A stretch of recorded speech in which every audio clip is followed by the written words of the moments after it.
So Troy, the MMS has 4 strategic initiatives. Could you tell me more about them? Sure. Yeah, a number of years ago we were, I guess part of our job is to think strategically, think long term.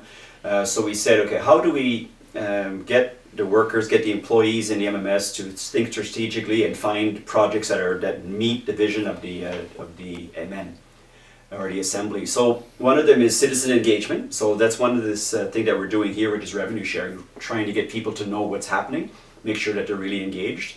Another one is to build our governance and our constitution. There is a constitution commission that's there now, so that we can have our own processes and our own rules in a Migmawei.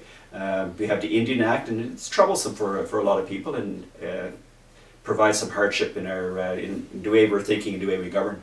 Another one is occupy the territory. So we have 3 communities, 2 on reserves and another community at Gespe'gewa'gi, and we want people to know, to have freedom to occupy the whole of the territory. Right now there are still some questions about where we can hunt, so that's another objective, to get people to be free, have freedom all over the territory.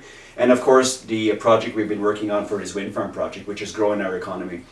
We'd like to look at being self-sufficient, self-determination. When we look at the vision statement of the MM now, it's really to have an independent government that's self-sustaining.